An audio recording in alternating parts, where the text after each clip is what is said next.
मित्रों, अंदरूनी इलाकों के बच्चे जब मजबूरन अपने गांव को छोड़कर अन्य राज्य में दो पैसा कमाने हेतु जब पलायन करते हैं तो उनके साथ क्या समस्याएं उत्पन्न होती है, किन किन समस्याओं से वो जूझते हैं।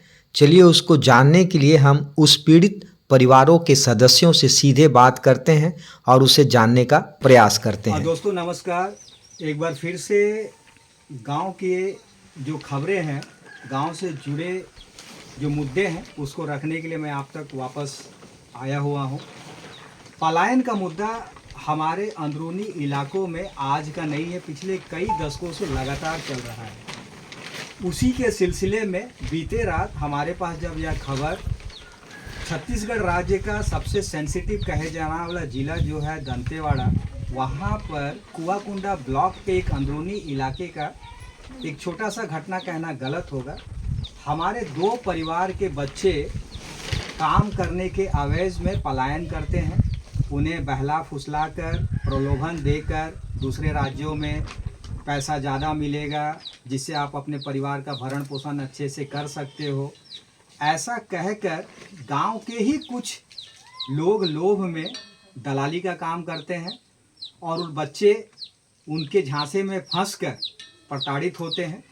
उसी सिलसिले में इस दो परिवार के बच्चे आज लापता हो गए थे, लेकिन एक हमारा युवा जिसका नाम सैलू कुंजाम है, उसकी थोड़ी सी सजगता ने उस बच्चों को बचाने का कार्य किया है। समय रहते इसने प्रशासन में इस बात को रखा और जिला प्रशासन के श्रम अधिकारी मनीष कुमार नेताम के माध्यम से जिलाधीश यानी कलेक्टर साहब के देख रेख में एक समिति का गठन किया गया और त्वरित तमिलनाडु जहां पर बच्चे जो बंधक अवस्था में थे वहां पहुंच गए हैं, ऐसा जानकारी मिला है। अभी हम लोग फ़ोन पर बात कर रहे थे और आज रविवार होने की वजह से उनका रेस्क्यू आज नहीं हो पाया है, मतलब वापस अपने गंतव्य तक आने तक की व्यवस्था नहीं हो पाई है, वह कल होगा।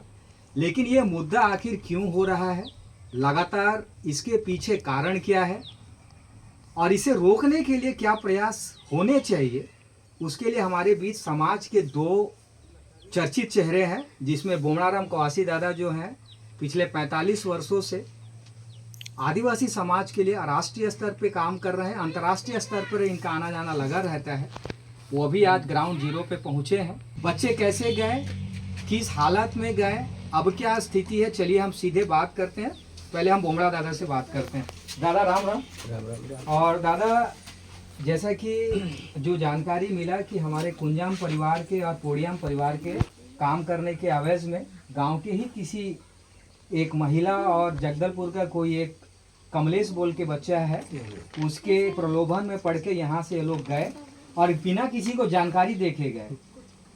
तो दादा इसमें आपको क्या बोलना है? मैं सबसे पहले ये आपका इनका बच्ची है गोपी कुंजाम जी, सन्नू पोड़ियाम जी और चेलेस कुंजाम जी। ये चेलेस का भी बहन है, इनकी बेटी है, इनकी सन्नू का भी बेटी है। मैं मीडिया का जो मैसेज सुन के मैं भी ग्राउंड जीरो पर आने का कोशिश किया हूँ। वास्तव में इनके बच्चे कैसे गया, कौन लेके गया। इन लोगों का कहना है कि बाहर तैयार होके कोई ले जाने वाला कोई एक महिला है, यहीं का छोटे अरवा मुंडा का, उसका नाम राधा बोलते हैं, सादा गोंगपाल की राधा करके गोंगपाल की एक औरत है, वो लेके गई सीधा जगदलपुर में कोई कमलेश नाम का है, वो कमलेश को चौंक के वो आ गई। वो बच्चे तमिलनाडु की कोई क्षेत्र में गए हैं और वहाँ जाने के बाद वहाँ का सेठ उनका मोबाइल छीना गया, तो उनको मतलब बंधक बनाने का कोशिश किया। शायद वो लोग किसी का मोबाइल से सेलेन कुंजम के पास फ़ोन किए हैं और उनको लोकेशन भी भेजे हैं और सेलेन जिला प्रशासन श्रम विभाग के पास गया और इस बच्चों को छुड़ाने का जो प्रयास किया है। शायद हमने वहाँ का श्रम अधिकारी से भी अभी फ़ोन से बात किया है, वो तमिलनाडु पहुँच गए हैं। आज छुट्टी होने के कारण कल वहाँ का स्थानीय प्रशासन से बात करके छुड़ा के लाएंगे, ऐसा इनका कहना है। बोमड़ा दादा जी, बीच में आपको रोक रहे हैं, दादा ये तो चलिए समय रहते वो है आपका शैलू कुंजा, उसी के सजगता ने बच्चों को आज सुरक्षित करने में हम लोग को सहायता मिला है। दादा ये घटना दोबारा ना घटे, आप जिला प्रशासन को और गांव वालों को क्या संदेश दोगे? अब इस तरह का दोबारा घटना नहीं चाहिए हर गांव में। अब तो हम हर गांव का दौरा करते हैं, गांव का स्थिति निर्माण कार्यों का मतलब रोजगार कार्यों के हिसाब में गांव में कोई कार्य नहीं हो रहा है। अगर रोजगार खुलता है तो बाहर जाने की जरूरत नहीं। प्रशासन को सबसे पहले ये ध्यान देना चाहिए कि गांव का बच्चे को गांव में ही काम मिलना चाहिए। अभी बहुत सारे काम हैं, ये तो कहाँ डेवलपमेंट हुआ इतना। खासकर हमारे दंतेवाड़ा ज़िले में एक NMDC का जो प्रोजेक्ट चल रहा है, उस पैसे तो हर साल एक पंचायत को 2-2 करोड़ भी देंगे ना, तो मजदूरी अपना ही खपत हो जाएगी। ऐसा है या गांव में। चलिए थोड़ा इधर आइए। जैसे कि दादा बता रहे थे, ये NMDC बहुल क्षेत्र है और CSR फंडिंग लगातार होती रहती है। अगर हमारे बच्चों को लोकल स्तर पर ही अगर रोजगार मिलने लगे तो शायद बच्चे पलायन ना करे, ऐसा बुमरा दादा का कहना है। और जो फंडिंग आती है, अगर हर पंचायत को 2-2 करोड़ से भी ज़्यादा बजट बनता है, अगर वो मिले तो बच्चे शायद ही पलायन करें। अभी हम शैलू कुंजाम से बात करेंगे। शैलू, क्या हुआ था और कैसे आपकी बहन और बाकी लोग मतलब अचानक से निकल गए बिना बता के? जी बिना बता के निकल गए। जब तो यहाँ शुरू में हम लोग के गांव में त्योहार चल रहा था, तो उन लोग अपने गांव वाले राधा है वो बोली कि तेरे भाई को बता दूंगी, नहीं तो तुम लोग अंदर भाग रहे बोल के पूरा कपड़ा उपड़ा चेंज करके विदाउट में पहनी थी। बाद में फिर उधर नाचने जाने के बाद मैं ढोलक लेके यहाँ से नाचने गया था, तो जाने के बाद पूरा तैयारी में चले गया। पैसा था नहीं था वो तो मेरे को नहीं पता। वहाँ जाने के बाद फोन किए कि हम लोग फंस गए हैं बोल के। नहीं, क्या बोल के लोग को लेके गए? क्या प्रलोभन दिए थे कि कहाँ काम करना है, क्या काम करना है, कितना पैसा मिलेगा, ऐसा कोई जानकारी था? जी उन लोग तो बताए थे घर वाले लोग फोन करके बीच में कि 20,000 महीना है बोल के। फिर बाद में फंसने का पूरा फोन उन जब्ती होने के बाद सेठ बोला मैंने कि एक के पीछे 20-20 हजार दोगे तो तभी छुड़ा जाओगे, उसके बाद घंटा फर्क नहीं पड़ता, अगर नहीं दोगे तो साला ही मार के फेंक दूंगा। ऐसा मतलब ऐसा धमकी दिया था जी। ये बात आपको आपके बहन और बाकी जो यहाँ से जो बच्चे गए उन लोगों ने ये बात बताया जी। तो फिर आपने क्या किया? तो मैं उसके बाद मैं सीधा FIR करने गया। ये कब की घटना है? वो गया वाला महीना पैसा। अच्छा, मतलब 1 महीना हो गया? जी 1 महीना हो गया। फिर जाने के बाद फिर उन लोगों को पूछा कि किससे कांटेक्ट करते गए, बोलने से उन लोगों को बताया कि भोपाल में कोई राधा नाम की औरत है, उससे कांटेक्ट करके फिर जगदलपुर में कोई कमलेश नाम का लड़का, वैसे कांटेक्ट करके फिर उधर चले गए। तो फिर जहाँ बस काटे और टिकट पता है क्या बोलने से, वो टिकट भी मेरे पास है, भेजे हैं, व्हाट्सअप किए हैं। उस दिन जिस दिन लास्ट दिन फोन में बात किया कब तक लेना रहे बोल के रो के मेरे यहाँ फोन करके बता रहे थे। मैं अभी थोड़ा सा टेंशन में हूँ, सर लोग शायद आएंगे, हम लोग न्यूज चला दिए ऐसा बोल के मैं बताया था। फिर लाइव लोकेशन भेजे भी थे। एक दिन रात में बात भी हो गया था TI सर से। अच्छा, अभी मतलब रेस्क्यू हो गया है ना, तो मतलब ये अच्छी बात है। मित्रों, जैसा कि अभी आपने देखा, परिवार के उनके पिताजी लोग भी हैं, हमारे 83 फल्ली के हमारे जो मांझी हैं वो भी हैं, लक्ष्मी दादा हैं, बुमड़ा दादा, जैसे मैंने बताया। अभी एक बात बिल्कुल क्लियर है कि ग्राउंड जीरो पर जैसे कि शासन प्रशासन हमेशा दावा करती है कि हम लोग पलायन को रोकने के लिए हम लोग ट्रेनिंग देते हैं सरपंच सचिव को, लेकिन जब हम लोग ग्राउंड जीरो पर जाते हैं तो यह बिल्कुल जीरो बट्टा सन्नाटा दिखता है। इस पे मैं बुमड़ा दादा से 2 शब्द मैं चाहूँगा कि दादा, प्रशासन बोलता है कि हम लोग पलायन को रोकने के लिए सरपंच सचिव को हम लोग ट्रेनिंग देते हैं, हम उनको पंजीयन कराने के लिए उनको हम लोग प्रेरित करते हैं कि बच्चे पंजीयन कराएं ताकि उनको लोकल में जो मनरेगा के थ्रू से काम मिलेगा। ये सारी चीज़ें प्रशासन दावा करती है, लेकिन अगर ये बात सच है तो फिर बच्चे बाहर क्यों जा रहे हैं दादा? आप पंजीयन तो होने के बाद भी सरपंच सचिव को ट्रेनिंग देने के बाद भी अगर गांव में राशि का उपलब्ध नहीं करेंगे तो सरपंच सचिव कहाँ से काम देगा? तो ये रोजगार का जो पेमेंट है ना, 6 महीना 1 साल के बाद पेमेंट होती है, इसमें बिल्कुल भरोसा नहीं करते रोजगार गारंटी का। क्योंकि जो महीना में 15 दिन में जैसे पेमेंट मिलता है ना, उसमें गांव के मजदूर लोग भी भरोसा करते हैं। मतलब रोजगार गारंटी अच्छा है, राष्ट्रीय कार्यक्रम है, लेकिन 15-15 दिन में भी उसका सही भुगतान हो जाए ना, इसमें भी अच्छा है। तो दादा आप कहना चाह रहे हैं कि जो शासन के द्वारा जो मनरेगा के तहत हमारे गांव के युवाओं को जो गांव में ही जो जैसे सड़क बनाने का कार्य हो गया है, तालाब खुदाई का काम हो गया है, वो सारा जो कार्य किया जाता है मनरेगा के तहत, उसका भुगतान सही समय पे नहीं होता, ये भी एक कारण आप कह रहे हैं दादा? मतलब गांव के मजदूर मनरेगा में भरोसा नहीं रखा, इसलिए भरोसा नहीं रखा कि वह पेमेंट नहीं मिलता जल्दी, साल भर के बाद किसी का मिलता है, शायद अभी भी सुनने आता है, किसी का मिला ही नहीं अब तक, ऐसा सुनने में आता है। इसलिए इधर भी हुआ है क्या बाबू, आपके यहाँ गांव में भी हुआ है कि मनरेगा में आप लोग काम करते हो और आप लोग को समय से भुगतान नहीं होता है? जी ऐसा सुनता हूँ, लेकिन होता है कि नहीं तो अभी तो मेरे को नहीं पता। नहीं पता है। दादा आप लोग को पता है?